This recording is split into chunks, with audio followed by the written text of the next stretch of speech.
What is going on, everybody? Welcome back to Guiding Keys, the story of Kingdom Hearts, presented by the Unlockables podcast. As always, my name is Eric. I will be your host on this incredible journey through the world of Kingdom Hearts and through the mind of series creator and director Tetsuya Nomura. I'd like to thank you so much for tuning in wherever, whenever, in time and space you may be located to check out what is going on in the world of video games, or for this mini-series, to check out what is going on in the world of Kingdom Hearts. Now, before we get started on the episode proper today, we're going to be talking about Kingdom Hearts 0.2 Birth by Sleep, a fragmentary passage, a very wordy title for this game. I just want to talk about one thing really quickly, unrelated to Kingdom Hearts. This is actually the first recording that I have done since the birth of my son. My son Cameron was born on February 21st, and he was born 5 weeks early. So as of this recording, he's still up in the NICU at the hospital. Since he was 5 weeks early, he's been having some trouble doing things that babies are normally able to do. He struggles to eat all of his bottles, and he gets very tired. He runs out of energy very quickly, and he needs that energy and those calories to be able to regulate his body temperature, be able to breathe normally, and to be able to eat normally. So being a little baby is hard, and it takes a lot of energy just to do like the basic bodily functions that he needs to survive. So the staff are taking very good care of him. He's still up at the hospital right now. Every day he's getting a little bit bigger, a little bit stronger, and we're hoping eventually that he'll be able to do all those things in tandem and be able to come home with us very soon. So just wanted to say thank you to everybody in the community that reached out, that wished myself, my wife, our kid well wishes. It really meant a lot to me and was very touching that strangers, people from the internet who I've grown very close to, have reached out and just been incredible throughout this entire process and have been asking how I am, giving me space, but also checking in. It's been awesome. So I wanted to say thank you guys very much for the love, for the support. It's incredible. And you know, I've even told my wife how much everybody is pulling for us and pulling for our son to be able to come home soon. So thank you guys. Thank you guys so much. And I will update you more when we have news to share. As I mentioned before that, today's topic, we're going to be talking about Kingdom Hearts 0.2 Birth by Sleep, a fragmentary passage. And this will probably be a little bit shorter of an episode because this game, this experience is about 2 hours long, a little faster if you've played it before. It essentially is a tech demo, a teaser for Kingdom Hearts 3 that was included in the HD 2.8 Final Chapter Prologue collection. So there's not a whole lot of substance to it, not as much substance as there is to a normal Kingdom Hearts game, but it does connect in some interesting ways to some of the story threads that have come in the games before. And as you can guess by its title being 0.2 Birth by Sleep, it kind of picks up after that game. And just to address the title of the game very quickly, to kind of, I know we have this joke that Nomura names his games ridiculous things, but Nomura always likes to make people think about his games in every facet, and he extends this even to the titles of his games. So when you analyze Kingdom Hearts 0.2 Birth by Sleep, a fragmentary passage, and kind of break down what it is, and using the history that I've taught you in these episodes so far, Nomura once called Birth by Sleep his episode 0. So he considered Kingdom Hearts Birth by Sleep essentially Kingdom Hearts 0 because it is a prequel to Kingdom Hearts 1. So naming it Kingdom Hearts 0.2 Birth by Sleep, we can firmly establish that this takes place slightly after the events of Birth by Sleep, but still somewhere before the events of Kingdom Hearts 1. And the fragmentary passage obviously corresponds to the fact that this is just a very small slice of story to kind of tease Kingdom Hearts 3, tease the technology they are using for Kingdom Hearts 3, and just give us a little bit of a taste of that. But it was still something that Nomura wanted to include, and we'll touch on that when we talk about the development history. So, with that being said, let's dive in to Kingdom Hearts 0.2, Birth by Sleep, a fragmentary passage.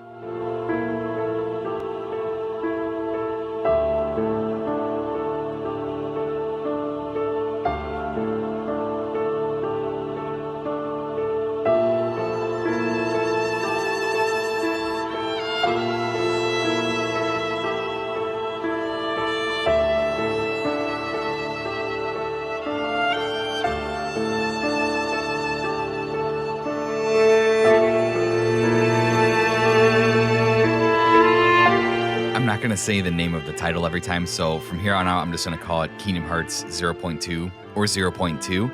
So, Kingdom Hearts 0.2 was developed by Square Enix Business Division 3 and published by Square Enix. It is included on the Kingdom Hearts HD 2.8 Final Chapter Prologue Collection, alongside HD Dream Drop Distance and back cover X Chi Kai, a movie that summarizes the events of the mobile game, which we'll be talking about next. It was also included in the Story So Far collection, which basically includes everything up until Kingdom Hearts 3. This game was directed by Tetsuya Nomura and Tai Yasue, as was the entire collection. Producer was Rie Nishi, writer Masaru Oka, and composer was, of course, our good friend Yoko Shimomura. The interesting thing about this game, and we'll touch on it again in the development history, was that it was developed in Unreal Engine 4, which was a big departure for Square Enix, who had always favored in-house, custom-built engines. So from here on out, they were abandoning the disaster that was Crystal Tools and scaling back their use of the Luminous engine, which they had used in middle and later 2010s. It was released in Japan on January 12th, 2017, and worldwide January 24th, 2017, lining up with the collection release dates. The review scores, there aren't specific review scores for 0.2 by itself. I got to kind of just include the review scores for the 2.8 collection. So on Metacritic, this game was sitting at a 76 on the PS4, but also came out on the Xbox first time, I believe, sitting on an 82 out of 100 for Xbox One. Famitsu gave it a 34 out of 40. Game Informer gave it an 8.5 out of 10, IGN a 7.5 out of 10, GameSpot a 7 out of 10. Now, again, you have to take the review scores with a grain of salt because this little snippet of gameplay by itself was not reviewed separately. And from all the reviews that I kind of looked over and how they were collected and what I saw the negative feedback was, it was really due to the fact that the 3 games included on the collection, being Dream Drop, this game, and the back cover movie, really didn't feel thematically connected to one another in any way. And that kind of has to, and a lot of the criticism too was due to Dream Drop Distance's confusing story. And that makes sense. All of those games kind of take place later in the Kingdom Hearts timeline. This collection doesn't do a good job of laying out the timeline in a way that is easy to understand like the previous 2 collections do. And these games are kind of placed all over the place. So like I said, 0.2 takes place between Birth by Sleep and Kingdom Hearts 1. Dream Drop Distance takes place canonically after Kingdom Hearts 2. And back cover takes place all the way at the beginning of the timeline back in Kingdom Hearts Ancient History. So there's not really a lot. If you were like buying this and playing this for the first time, like God bless you, because this must have been like, you're just like, what is going on with all these different kind of storylines? And then you have like Aqua, and then you have Sora and Riku, and then you have all the stuff with the mobile game way back at the start of the timeline. Like, absolutely God bless you. But there was praise for 0.2's inclusion specifically because it was teasing a look at the much anticipated Kingdom Hearts 3, which would release roughly 2 years later in 2019.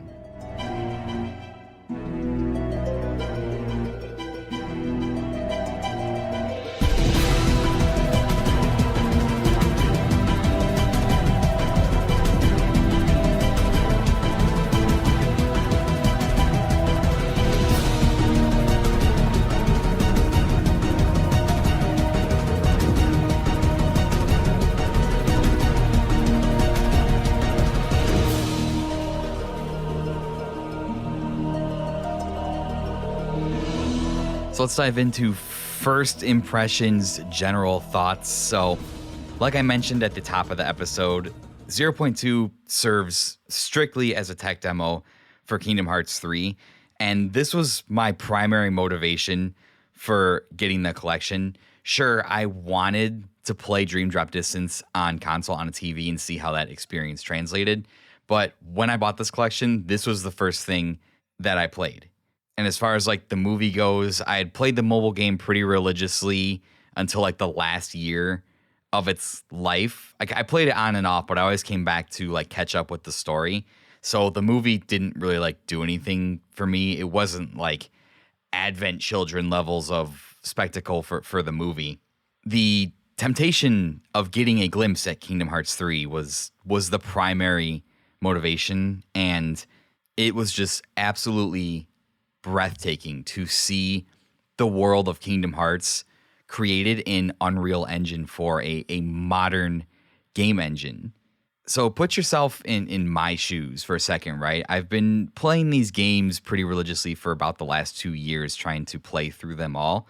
And the style of those games has been pretty consistent for most of those games through Dream Drop Distance. I mean, the art style really hasn't changed much since the first Kingdom Hearts. It kind of still has like that cartoony, like Disney-ish kind of look that you would expect. When I fired up 0.2, just seeing a Kingdom Hearts experience on a relatively modern console in a relatively modern game engine in Unreal Engine 4 is just an insane feeling. And it really kind of hammered home how far I've come in this Kingdom Hearts journey. And again, put yourself in the shoes of Kingdom Hearts fans in 2017.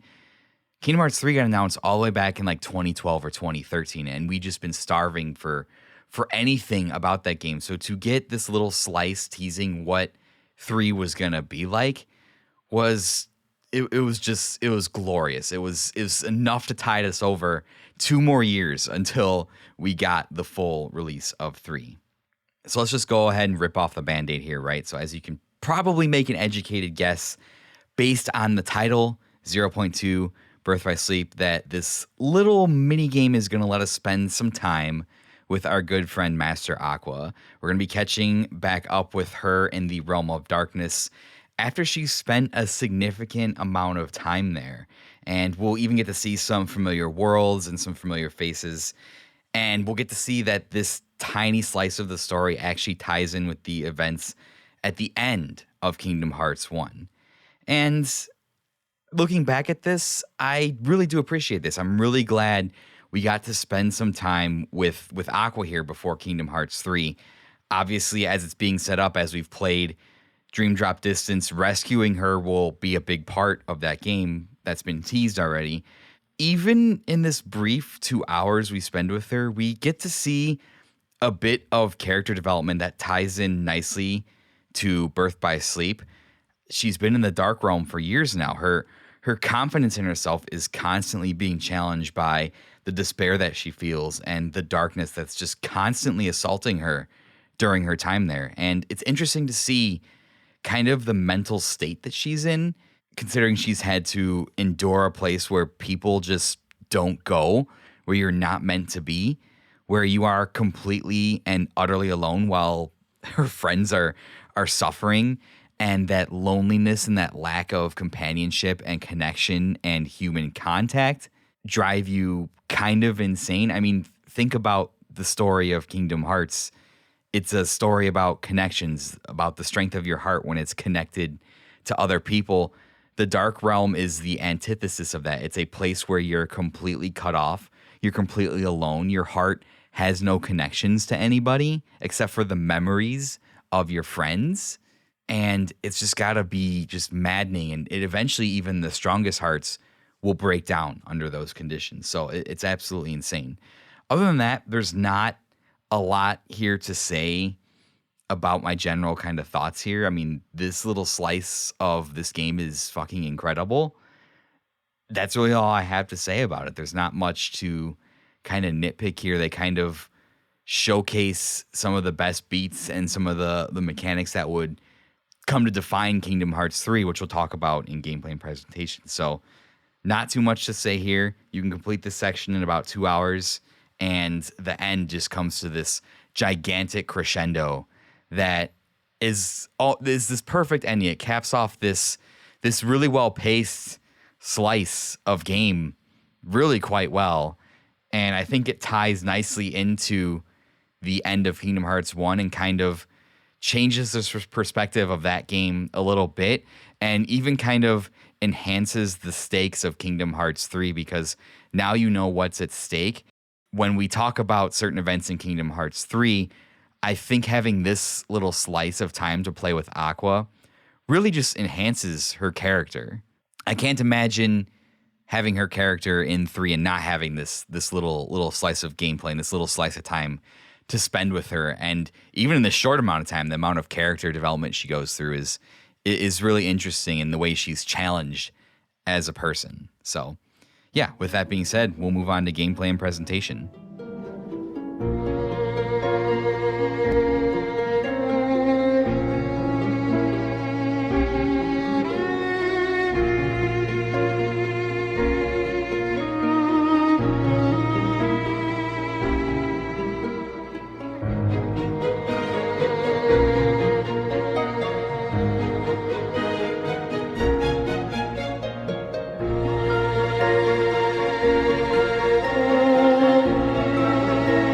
So to kick off gameplay and presentation, let's talk about some of the general worlds, graphics, presentation, that kind of stuff.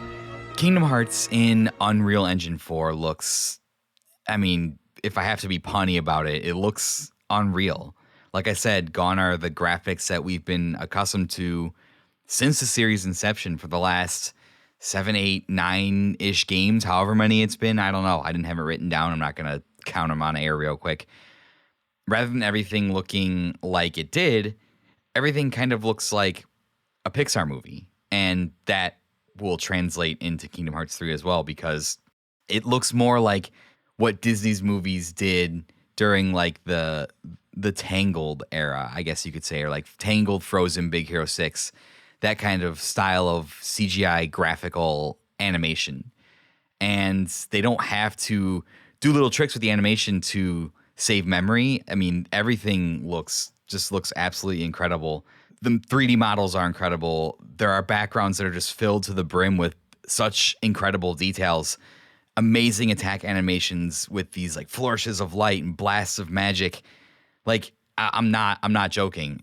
Coming to this after playing what I've played for the last 2 years, it almost feels like a different series. Like it really does. It's that much of a leap, even from Dream Drop distance, to finally get off handheld, right? And the limitations that handheld put in place, and to get back on console and to have a modern Kingdom Hearts experience. Like I cannot stress enough how incredible this is. And even to this day, for some of the thoughts I have on Kingdom Hearts 3, Kingdom Hearts 3 is one of the best looking games to come out in the last 5 to 7 years. It's unchallenged.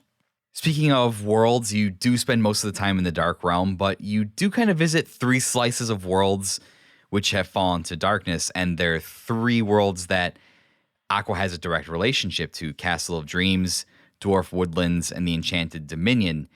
Those were kind of the 3 of the main worlds in Birth by Sleep.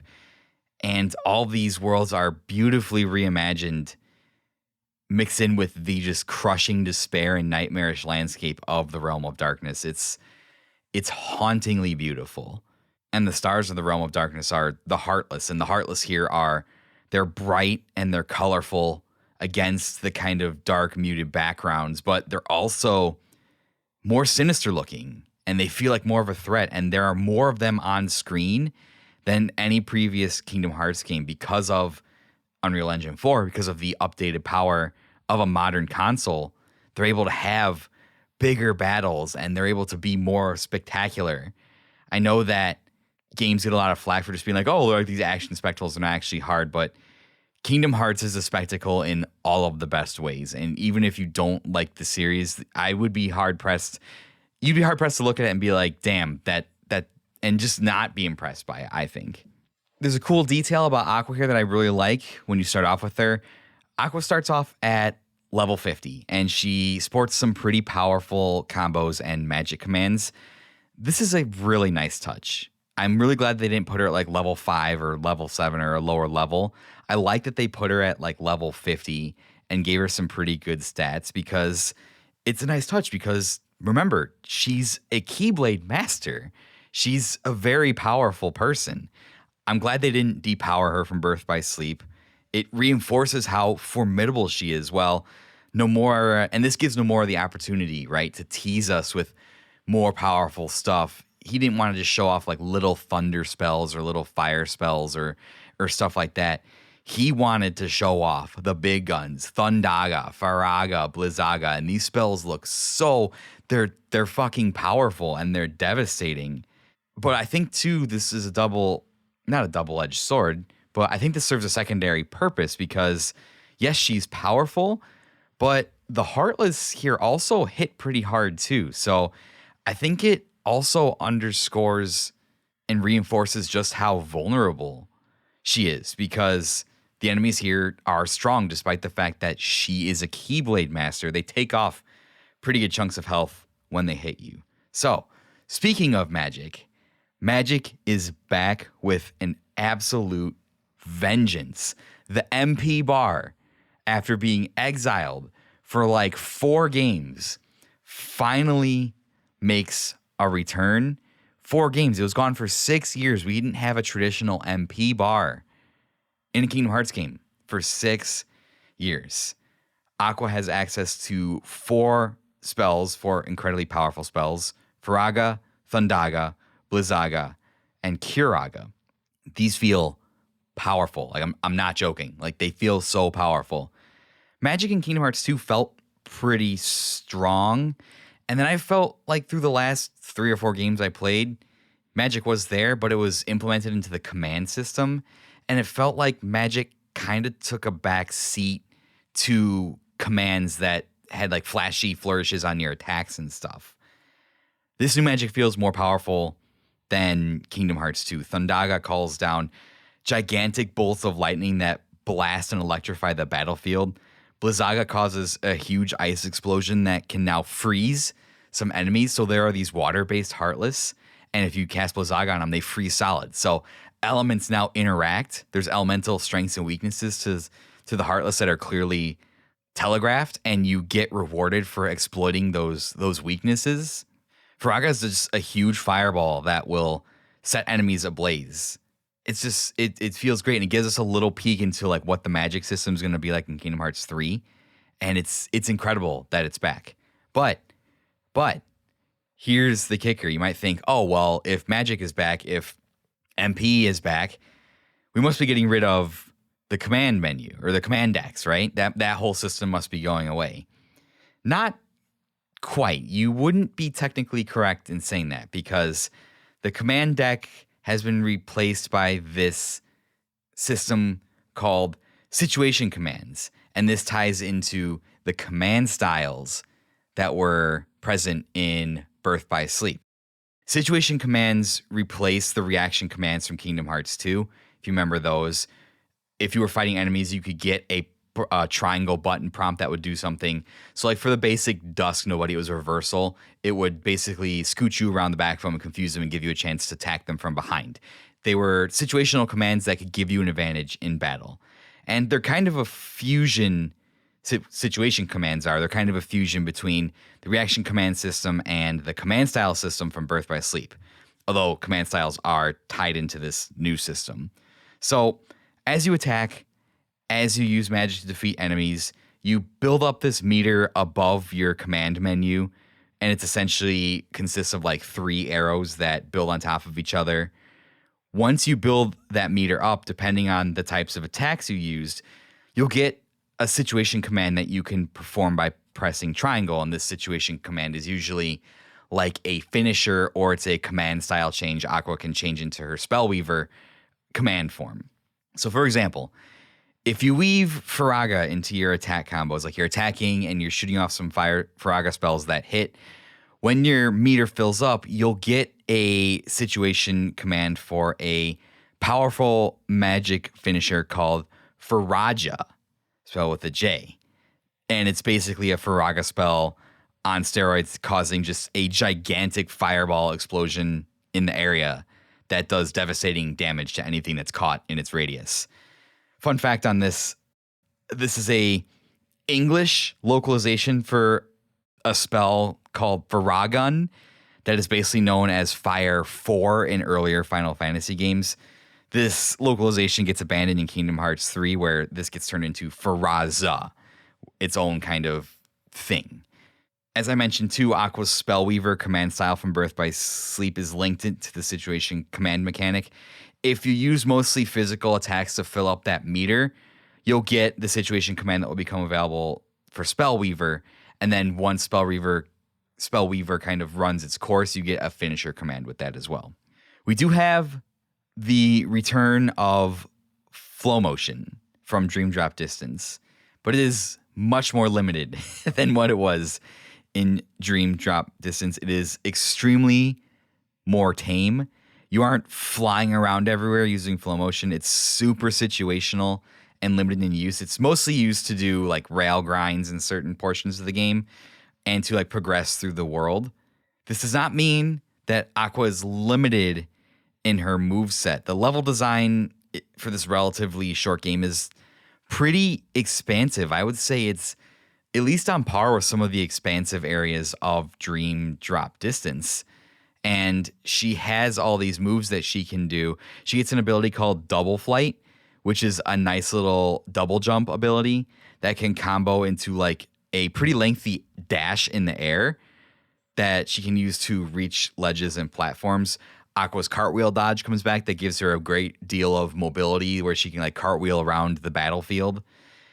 Aqua controls very fast in this game, almost to the point where I would say the controls feel just a tad bit slippery. When I'm moving Aqua about the level, I don't feel like she's like walking on ground. I feel like she's kind of like gliding around places. I don't know if that was intentional. This is fixed in Kingdom Hearts 3 because I've been playing a little bit of it, and that feels much more grounded. So I feel like they were still tying down the movement. They tested it with 0.2, and they kind of fine-tuned it in Kingdom Hearts 3. One last thing that returns from Birth by Sleep is shot locks. So works similar in Birth by Sleep. You can hold down R1, lock on a bunch of enemies, and shoot a bunch of projectiles at them. Since this is a continuation of Birth by Sleep, I narratively like this, right? Aqua's powers remain pretty consistent. Since she could do command styles and shot locks in Birth by Sleep, it wouldn't make sense not to include those things for her.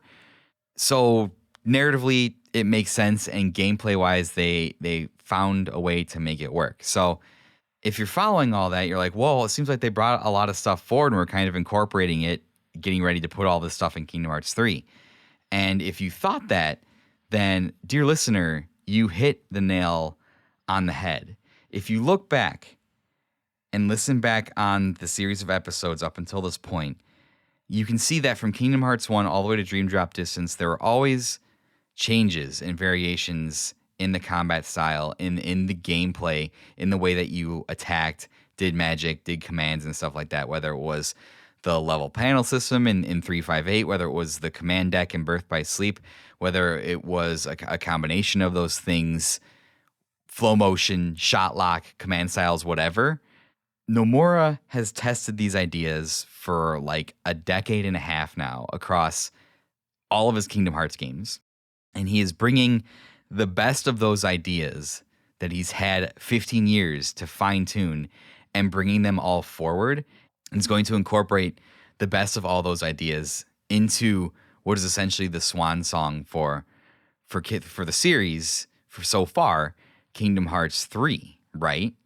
And that kind of blows my mind, because how many game series and how many people do you know today? I mean, the only other thing I can think of that's equivalent is like maybe Mario, where they kind of try different things for all the different Mario games, and then some of those ideas like get brought forward into like future Mario games to like make them better.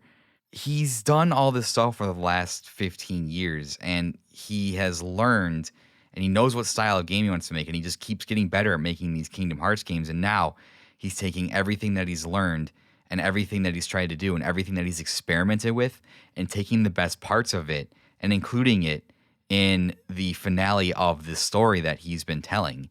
And when you think about that, again, it's kind of crazy to me that people shit on Nomura as much as he did. Like, I know his stories are kind of crazy, But from a developer standpoint, from a game designer standpoint, from an artist who makes games, how many people in the industry are afforded this opportunity to the trust that Square has in him, this type of game wouldn't fly at any other big developer like this, where he would have the freedom to experiment like this. And all of his games have pretty much been commercial successes.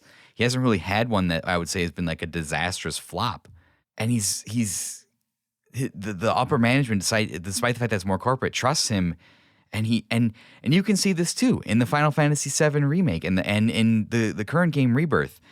All the stuff he's done over the last 15 years, he's brought forward into Kingdom Hearts 3, into 7 Remake, into 7 Rebirth. And those last 3 games by Nomura, I know you guys shit on him a lot.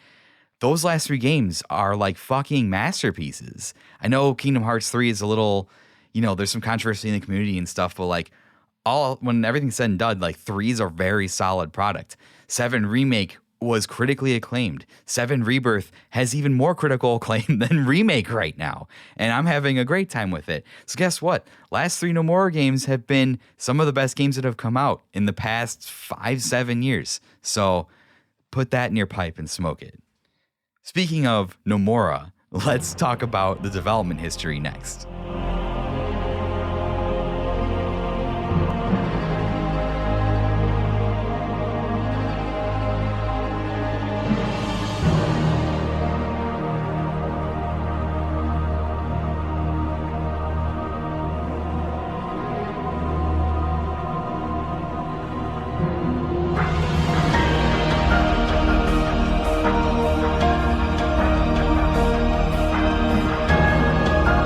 As always, for the development history, as I've done the last several episodes, I have to give a shout out to the book, The Legend of Kingdom Hearts Volume 1 Creation, published by Third Editions and written by Georges J. Gruard.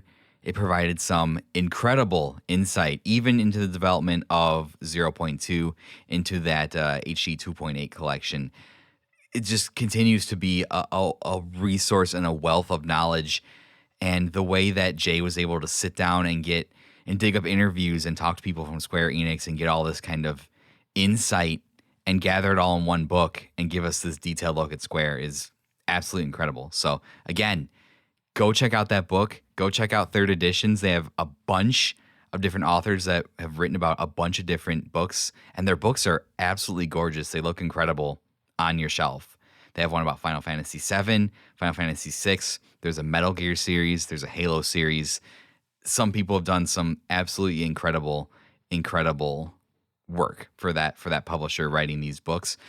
I've noticed that a couple of those books are a little bit shorter because they just deal with one game, whereas Jay was like, nah, fuck it, I'm gonna write about the entire Kingdom Hearts series. So the Final Fantasy VII one's 200-ish pages. Jay's first book is 450. So yeah, it's pretty crazy. Go check out that book. I will plug it as many times. You know what? Fuck it. I need to start adding it in the episode description. So I'll add a link to Third Editions, their site, and the Amazon link to where you can get the book too. Check it out. And I guarantee you'll enjoy it if you're a video game history buff, if you love Square or anything like that. So let's talk about development history.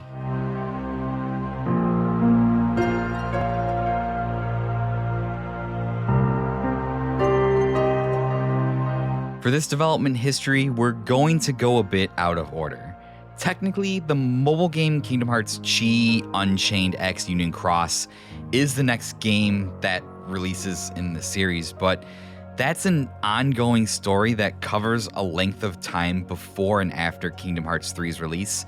I felt it was more prudent to tell the story of this shorter game first, as it fills in some story beats that are already established and takes us directly into the start of Kingdom Hearts 3. The mobile game will be split into 3 episodes, one that will come out before the episode on 3, and 2 that will come out afterwards, focusing on the conclusion of the mobile game and an add-on standalone story called Dark Road. Kingdom Hearts 0.2 Birth by Sleep: A Fragmentary Passage was included in the Kingdom Hearts HD 2.8 Final Chapter Prologue alongside the HD remaster of Dream Drop Distance and the animated movie Back Cover X/Chi/Kai, which covers the first half of the events of the mobile game. As stated above in some of my opening thoughts, it's a short chapter that follows Keyblade Master Aqua as she wanders through the realm of darkness. As it turns out, the entire 2.8 collection was actually a result of a decree from new Square Enix CEO Yasuke Matsuda, insisting that every new Square Enix game would have additional content that would be sold. Tetsuya Nomura had been working on Kingdom Hearts 3 for a while, and he quickly began to realize that it became too big for a single game. His timeline for the conclusion of the story would actually turn into 3 games, the first of which we've already covered in Dream Drop Distance, 0.2, and Kingdom Hearts 3. In terms of the actual development of 0.2, there isn't much information that is significant or of note. It was developed to fulfill 2 purposes. One, it served as a tech demo to showcase the new systems and technology that were being used to build Kingdom Hearts 3. It should be noted that around this time, it was announced that Kingdom Hearts 3 was being developed in Unreal Engine 4, a departure from the in-house engines Square had been using like Crystal Tools and the Luminous engine. 2, it was a story that Nomura wanted to tell, but with Kingdom Hearts 3 already being a huge game with a lot to tie up, he decided to include it alongside an HD remaster of Dream Drop Distance and a movie summarizing the events of the mobile game up until that point. The same technology used in 0.2 was also used to craft the cutscenes in Kingdom Hearts X back cover. The resulting game starring Aqua as the protagonist could be completed in under 2 hours and gave longtime Kingdom Hearts fans a taste of what was on the horizon, the long-awaited Kingdom Hearts 3.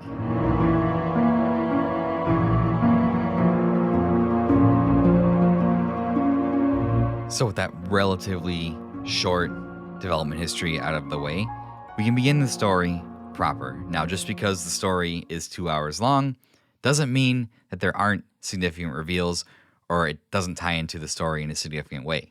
Trust me, it does. So let's go through this and then we'll tie up some of the loose ends and see where this puzzle piece fits in to the overall narrative of the Kingdom Hearts series. Our story begins where Birth by Sleep ends. We see a scene of the Keyblade graveyard at the conclusion of the epic clash between the Wayfinder trio of Terra, Aqua, and Ven against Master Xehanort. And as the camera pans over the visage of the heart-shaped moon, which signifies Kingdom Hearts, we see it disappearing. And we see on the horizon a figure in a dark robe like those worn by the organization. And the figure just watches ominously, wielding a wicked-looking Keyblade, one that we've seen before brandished by Master Xehanort, a Keyblade that sports a piercing blue eye at the tip, almost as if the eye is observing the events that took place. Keep this in the back of your mind because it becomes an important note once we start talking about the mobile game.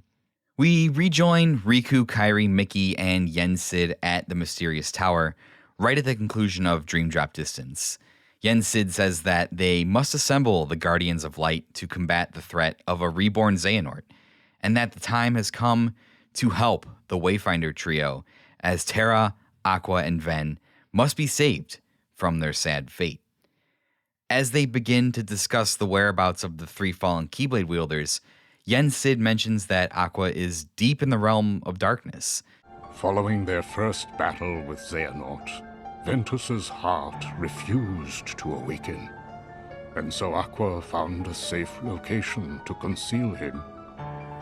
But when she set off in search of her other missing friend, Terra, she fell to a place from which there is no return without outside help.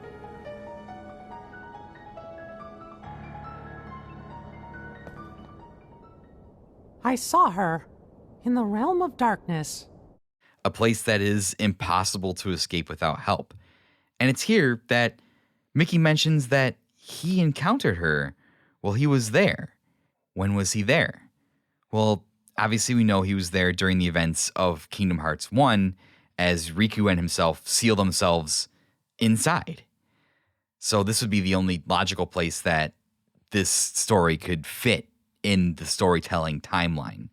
From here, we assume that Mickey is going to start telling us the story, and we transition to a weary Aqua wandering in the realm of darkness when she stumbles across the castle from Cinderella's world, surprised to see it in the realm of darkness. Each of her steps seems labored and tired, and as she approaches the castle, she fights off a group of Heartless. After this, we get a peek into Aqua's mental state as she begins to inner monologue to herself. There's no time in the realm of darkness.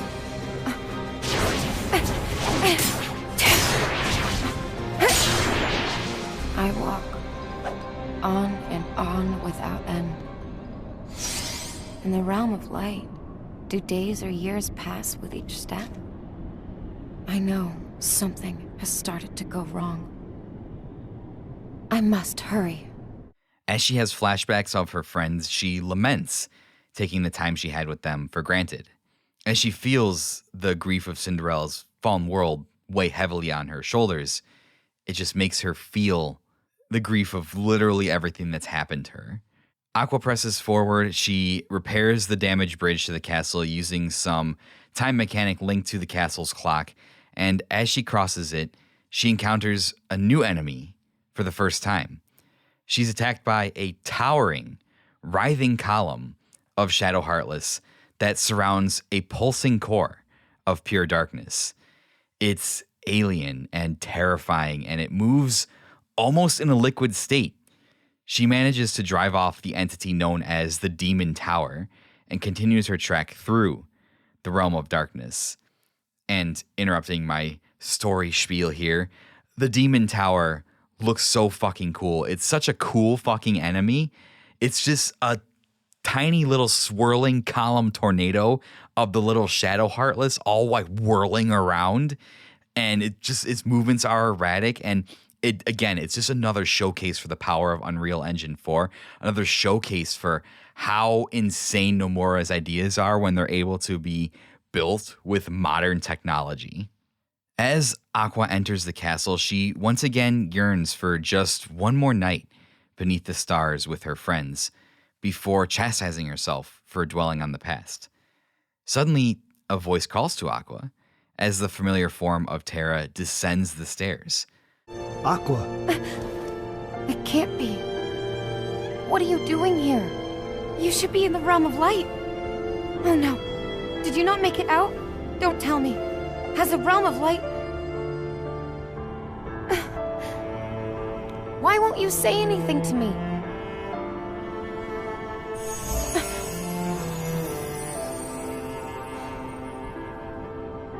So what are you? A memory among these shadows? Are you here to try and tell me not to lose heart? He's nothing more than a projection of her memory, some sick joke played by the Dark Realm to continue to torment her. Aqua continues to walk and now comes across the Dwarf Woodlands, another world familiar to her that had fallen into darkness.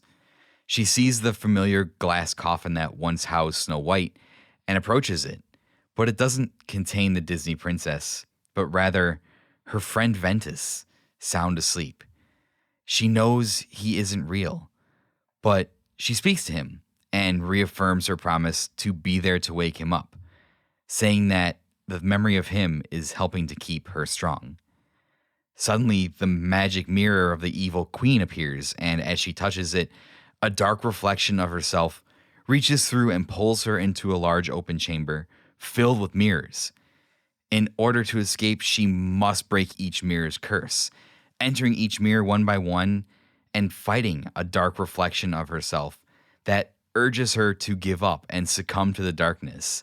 She is literally facing her inner demons and fears, the magic of the mirror manifesting them into a physical trial and challenge that taunts her and tells her to give up. As she breaks the mirror's curse and escapes, she begins to understand what trials the mirror was showing her. Never would have thought I'd become my own worst enemy. I've talked to myself a lot since falling into these shadows. But with the Phantom, it's as though all my doubts have gained a voice of their own. She's the weakness in my heart. I know I'm alone here. Have the uncountable hours in the shadows whittled away the courage I never really had? I'm losing this fight. The darkness has found the cracks in my heart. Is this the last apparition before it takes me over? As Aqua presses on, she passes through another world that she recognizes, the enchanted dominion she visited in Birth by Sleep. Upon arriving, she immediately sees apparitions of Ven and Terra and gives chase, but her path is blocked by thorns and legions of towering Darkside Heartless who are gathering darkness in a gigantic sphere. She defeats them and is exhausted, but finally catches up with Terra and Ven. Terra! Ven! Aqua. You're... Terra! You spoke? Can you see me? Of course! I see Ven too! Ven? He's here? Terra, what's wrong? Don't you see him? Where are we? A world that darkness has consumed. Its enchanted dominion. Consumed. The worlds fell? What's gotten into you? How do I know that you're Terra? And not the weakness that's in my heart, playing more tricks. Ven, please say something. Aqua, listen. I promise this is me, but I'm not myself. What do you mean? You're using the name Terra. That means you're seeing me the way that you remember me. But your heart is just painting the picture that it so wants to see. The real me is lost in shadow. Then you're here, trapped in the realm of darkness. No. My heart has ties to the dark. That must be why we can talk. But I can't see anything, Aqua. If you say Ven is there, then he's like me. An illusion created by your heart. I understand. Then you and Ven are safe in the outside world? I think. That's good. But how did you find me? I looked here and heard you in the darkness. Right, but why does your heart have ties to the darkness now? What did you mean, lost in shadow? Forget about me. Aqua, Xehanort is trying to locate Ven. He'll never find him. I hid Ven well. I think the reason he's not talking to me here is because he's still there sleeping. I can't control. And Terra warns her that Xehanort is trying to locate Ven before doubling over in pain, where his hair turns stark white and eyes begin to glow yellow. He tries to force Ven's location out of Aqua, but Terra's will comes forth and tries to hold him back. Aqua, having been grabbed by a large dark hand, faints and begins to fall into darkness. When she comes to, she discovers that King Mickey was able to locate her because of her Wayfinder. But before they can catch up, the Demon Tower returns to assault them once again. But with Mickey's help, Aqua forces the Maelstrom of Shadows to retreat. Mickey and Aqua take a minute to catch up. Gosh, I never thought I'd find you in the realm of darkness, that's for sure. So, what happened? Have you seen Terra or Ven? No, just you. I'm sorry. The darkness in this place, it's getting to me. Oh. But you'll be okay. Right. Say, we've been looking for you a long time. How come you're in this place? First tell me, how long's it been in the realm of light? About 10 years. Interesting.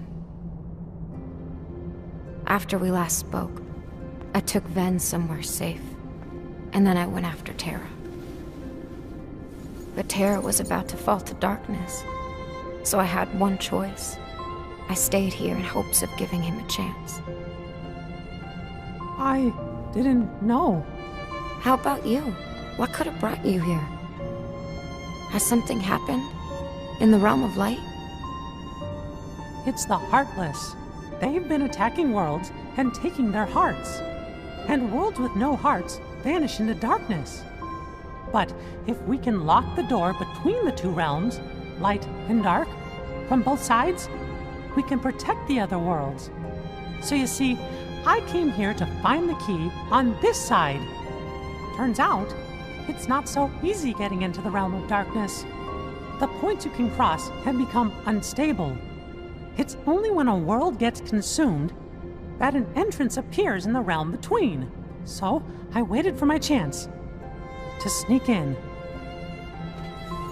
But hey, when I got here, I felt a warm, familiar light. I followed it to find my way to you. The charm.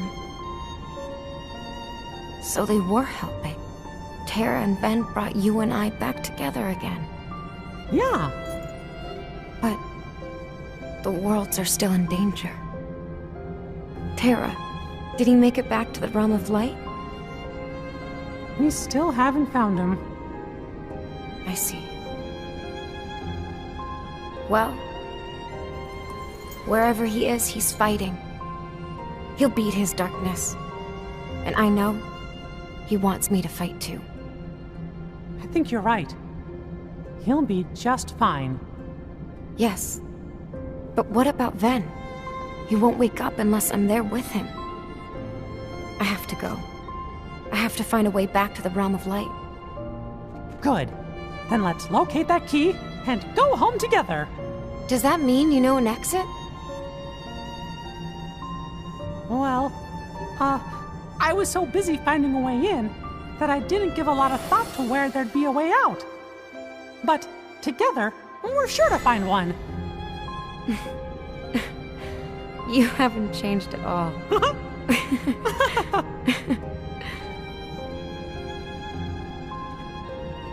May our hearts be our guiding key. There's a phrase no one's used in ages. Keyblade wielders used to say those words to each other. And now, it's something I like to try and remember. So, ready? Ready.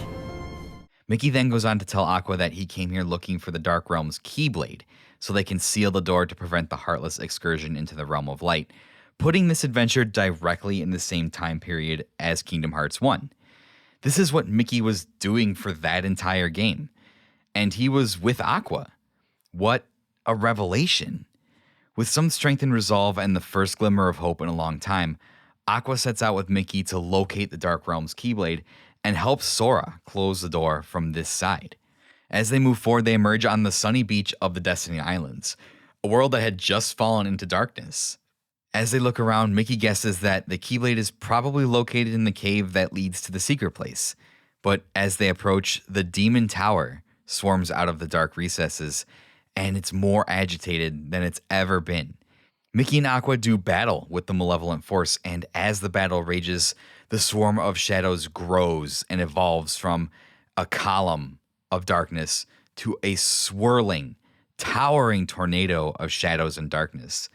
The Demon Tower is now a swirling manifestation of the anger of the darkness itself, known as Demon Tide. But working together, Mickey and Aqua force the darkness to retreat once again and enter the secret place, where they find the Dark Realm's Keyblade behind the wooden door that was previously unopenable. There's a bright flash, and suddenly they find an ornate white door that is propped open. The door to Kingdom Hearts from KH1.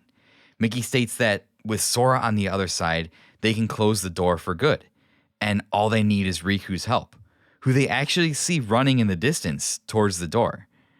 Aqua takes a moment and then realizes these are the same kids she met 10 years ago on Destiny Islands. Before they can act, however, the demon tide returns. Aqua, wielding the Keyblade of the fallen Master Ericus, summon chains of light to bind it and hold it at bay while Mickey, Riku, and Sora close the door, which they manage to do so. But they're too late to help Aqua as she is swept away in the onslaught of the demon tide as it breaks free of her chains. Aqua stands on the shores of Destiny Islands to fight the swirling mass of darkness and steels herself to the truth.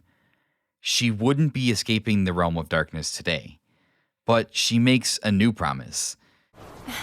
The battle for the realm of light is not won. Thanks to Terra and Mickey, I know what's at stake. I'm not afraid. I will face the long darkness. The next time someone wanders into the realm of darkness, I'll be here. A light to cut through all the shadows. I will be their wayfinder. And one day, I'll return to Terra and Ven. I am Master Aqua, and that's a promise. We see the scene of Mickey at the end of Kingdom Hearts 1 helping to close the door, and then we pan back to Aqua, lying exhausted on the shores of Destiny Islands after defeating her foe. As she looks up at the sky, she sees particles of light begin to fall, and realizes that Mickey and the others did it. They stopped the darkness and restored the worlds. As Destiny Islands begins to be restored, Aqua closes her eyes as the ground beneath her fades away. And she sinks down into the dark depths below with a smile on her face, clutching her wayfinder tight. When she opens her eyes, she's on the shores of the Dark Margin, the same beach where Riku and Sora ended up after their battle with Xemnas. She spots a man in a black coat and begins to approach him. We know from the secret ending of Birth by Sleep that this is in fact Ansem the Wise. And this is the last time that we see Aqua in this story.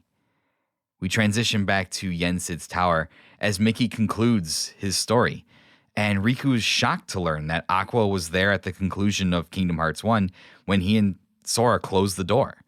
We come to learn that Yensid actually forbade Mickey from telling either of them, insisting that if they had learned the truth, then Sora and Riku would have undoubtedly tried to stage some kind of desperate rescue mission.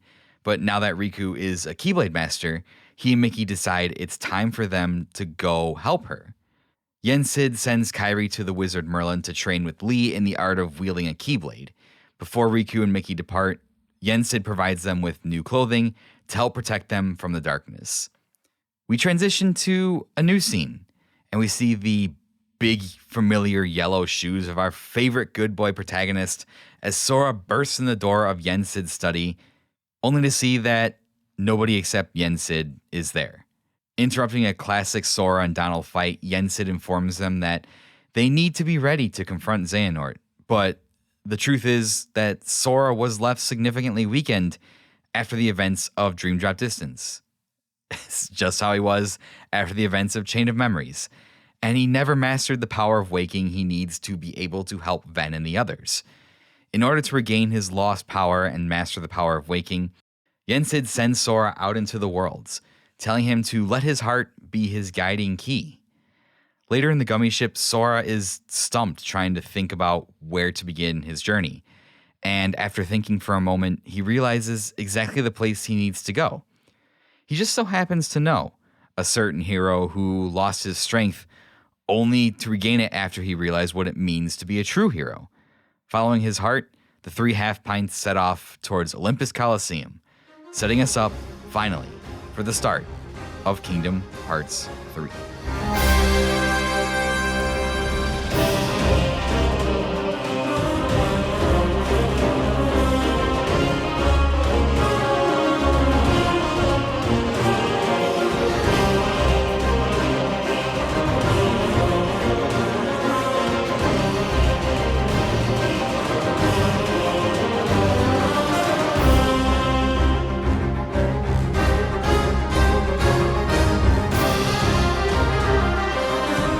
So to tie this one all up, basically, if you've been listening to the previous parts and keeping up with the story, or you've played it, there shouldn't be too much that is unfamiliar to you or that needs to be connected. This shouldn't really be as a surprise. This is one of the more straightforward puzzle pieces that you can fit into the story.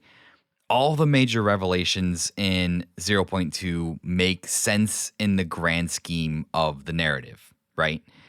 It makes sense that the three worlds that Aqua visits in Birth by Sleep appear in the Dark Realm. They fell during the events of Kingdom Hearts 1.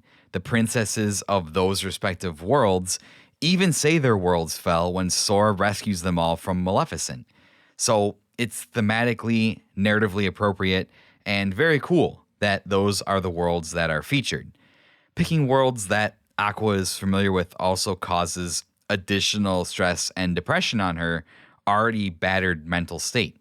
Mickey reveals to Aqua that she's been down in the Dark Realm for 10 years. 10 years, a decade. And this lines up with the timeline. We know there's a 10-year gap between Birth by Sleep and Kingdom Hearts 1. At the start of Kingdom Hearts 1, Sora is 14 and Riku's 15, I believe. So Sora and Riku being 4 and 5 in Birth by Sleep, that makes sense. And we know that Mickey spends some time in the Dark Realm in Kingdom Hearts 1. In fact, that's the only time we see him in that entire game is at the end when we seal the door alongside Riku. He jumps up and is like, let's seal this for good. I'm not going to do a Mickey voice, but you know, that's when we see him. That's like the big reveal, even though like Mickey's teased throughout that whole game and you know, like, oh, Mickey's the king. Seeing him at the end is like the last little treat of that game. Also, I just want to reiterate that Aqua's been there for 10 fucking years. The Dark Realm is a hostile place that we only hear terrible things about. You are not supposed to go there. If you get there, you can't get out without help. You really also like aren't able to get there. And yet Keyblade Master Aqua survived there for a decade. Keyblade Master Aqua survived there for a decade. One of the most impressive feats in the entire series. This, out of everything else, makes me love Aqua's character the most because it establishes her as this really, really powerful character. And despite the fact that she is struggling, she is still fighting and continuing on. It's just, I love the way that she is portrayed, that she's continuing to push forward and move on. And even though she's struggling and even though she thinks she's ultimately losing the fight against the darkness, she continues to push on. It really does make Aqua like one of my favorite. I think Aqua's character arc and storyline are one of the better ones in the entire series for sure. I mean, Riku's story arc is probably my favorite. Aqua's would probably be my second favorite because Sora's is like pretty consistent. So yeah, it establishes Aqua. Like, think about the Mark of Mastery exam that they took at the start of Birth by Sleep and the way Aqua was made a master and Terra was not. And Terra lost his body, lost his heart, basically isn't even in play anymore. It shows proof that, you know, despite the fact that maybe Ericus didn't go about training Terra the right way or treating him the right way, it was still the correct decision because out of all of the three of them, and yes, Aqua's in the Dark Realm, but she's survived. She's fighting on still, even though she's in this terrible, terrible place. Again, the biggest reveal is that Aqua was technically present at the events at the end of Kingdom Hearts 1. She holds off the horde of Heartless that tried to prevent Mickey and Sora from closing the door. She chooses to willingly stay in the realm of darkness so that Sora, Riku, and Mickey could seal the door and defeat Ansem. Think about that. She's been there for 10 years. She is already weary. She knows she's losing the fight against the darkness. And yet, for the greater good, again, for the second time in her character arc, the first time being when she sacrifices herself to save Terra. Now she sacrifices herself so that the Realm of Light could have a chance and to help Sora, Riku, and Mickey close the door. Absolutely stunning. Again, further proof that Ericus made the right decision. Keyblade Master Aqua. She's worthy of that title, and she earned that title. The end of this game basically gives us the start of Kingdom Hearts 3, and it basically establishes the plot threads that will start that game. Riku and Mickey set off to go save Aqua from the Realm of Darkness. So it's happening. Riku and Mickey are staging a rescue attempt into the Realm of Darkness. Except now, Riku accompanies Mickey as Keyblade Master Riku. And Mickey, of course, also is a Keyblade Master. Kairi goes off to join Axel, who's now Lee, to train in the ways of the Keyblade to have more people to help fight against Master Xehanort. So that's where those two characters are going to be. So that plot thread, they're off with Merlin training. What qualifies fucking Merlin to train Keyblade wielders? I don't know. But Merlin has always used like just some weird magic where he can just do whatever he wants. I don't know. Yensid, whatever. Sora, on the other hand, our poor guy, Sora, he's got some work to do. His encounter at the end of Dream Drop Distance with Xehanort and the True Organization basically strips him of all of his powers and prevents him from mastering the power of waking, to which in the story, he hilariously responds, he's like, oh, this happens all the time, because it really does. He's had to start over from like base power like 3 times now. The first time being after he woke up in Kingdom Hearts 2 after his memories were all taken away in Chain of Memories. The second time being his like dream form in Dream Drop Distance. He basically had to start over with his power, and like now he has to do it again. So it's like, oh, it happens all the time, which is I love that line. I think it's a nice little, and the way Haley Joel Osment delivers it is great. So what does Yensid have Sora do? He's just basically just like, hey, listen, following your heart has gotten us out of like every single problem in the story so far, except for like when the organization captured you and tried to make you a Xehanort. And, you know, that's fine. Like, that's the only instance, and your friends were there to help you, so it all turned out okay. But Jensen's just like, listen, you following your heart has worked out so far. Just go out into the world and follow your heart and rediscover your lost power and find the power of waking. He's like, you know where to look. Like, you know someone who's gone through this before. And it basically leads him, Donald, and Goofy to set out for Olympus Coliseum, which, spoiler, is the first world in Kingdom Hearts 3. That's where Sora's journey really does start in that game. So that's really where all the major pieces lie. Riku and Mickey are going to rescue Aqua. Kairi and Lee are training to be Keyblade wielders. Sora's just sent out into the world to follow his heart and regain his power because that's the only thing that they can use to wake up Ven, except for like, I don't know. No, I was going to say something about like Riku waking up Ven, but it makes sense thematically that Sora would have to be the one to wake him up, right? Because Ven's heart is inside of Sora and he needs the power of waking. So we know where basically like 2 of the 3 Wayfinder Trio members are located, right? So Mickey and Riku are going to get Aqua from the Realm of Darkness. Sora is hoping to find the power to wake up Ven, but they can't find Ven until they rescue Aqua, because only Aqua can find Ven because she's the one that locked the Land of Departure and turned it into Castle Oblivion. You following me with all that shit? So then, yeah. And then Terra, we don't know what's going on with Terra because supposedly his taken over body got turned into the Nobody Xemnas and the Heartless Ansem. But when they died, the old man Xehanort was recompleted. So does that mean like the taken over body of Terra was recompleted too? I don't know. We'll have to wait and see to Kingdom Hearts 3. But before we get to Kingdom Hearts 3, we have to go through like the first half of the mobile game, because the mobile game deals with the very early history of Kingdom Hearts. And guess what? You probably guessed it. The shit that happens in that game actually matters in Kingdom Hearts 3. Yes, the shit that happens in a live service mobile Kingdom Hearts game, gacha style mobile game that ran for like 4 years matters in Kingdom Hearts 3. And we're going to go through the first half of that game because the second half really deals with what happens after Kingdom Hearts 3. And then we'll go through Dark Road. And Dark Road, guess what? Is the story of Xehanort's youth when he was younger, what set him on this path. So that's where we're going. We have one more half of one game, and then we can play Kingdom Hearts 3, which I've been dying to replay again because I've only played it once. So that's where we're going. that's what happened. And I hope you all hung on for that journey, because guess what? We had a little bit of like a calm break, right? Dream Drop Distance was insane. This part was a little more tame, and it was kind of easy and straightforward and simple to grasp, as long as you were following along with some of the story threads that were running through the entire series.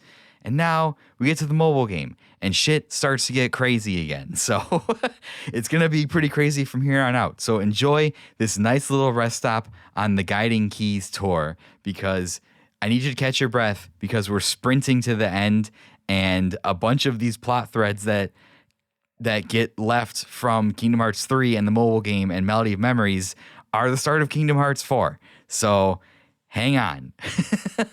We're rapidly approaching the conclusion. It only gets harder and more complicated from here. But if you've been able to follow along so far, you'll be okay. You'll be able to handle it. And we'll discover these secrets together and prepare everybody for Kingdom Hearts 4. It's going to be awesome. It's going to be great. Can't wait. Rebirth is out. Final Fantasy VII Rebirth is out. Now Nomura can focus on Kingdom Hearts 4 and get that game out. I cannot wait. If you're still with me after all that ranting and rambling, thank you again so much for listening. I really appreciate you guys tuning in. I really appreciate you listening to me talk and ramble about this insane game series that I love so much, that means so much to me. It's by and far the most popular, successful thing I've ever done as a content creator. It really means a lot that you guys have responded the way that you have with it and given me such words of encouragement. It really means a lot, and I cannot wait. Let me address this right off the top. I know I said that the end of Guiding Keys was going to be like a break time for the Unlockables, but in the time that my son has been in the NICU at the hospital, I've been writing scripts since I don't have a lot to do except sit up there at the hospital with him. I've been writing scripts. I've been making some posts. I've been working on some stuff. So I am going to keep putting out content. Spoiler alert, I have my first video coming out that I'm really excited to share with you guys. I just got done editing it. I'm super excited to dive into that realm and give that a shot. I want to work on some more short form stuff. I want to script out some more podcast episodes on stuff that's not Kingdom Hearts. So look for announcements about all that stuff in the very near future. I'm excited to share that with you guys. If you want to talk to me and engage with me on social media, join the Discord server. Go to linktr.ee/Unlockables podcast. You can find all that stuff there. You can follow me on Twitter, follow me on Instagram, all that good stuff. But with that being said, we're going to wrap it up here, and I'm going to send you out into the world with the customary endings of my episodes, right? It's not just the story of video games, it is the story of you.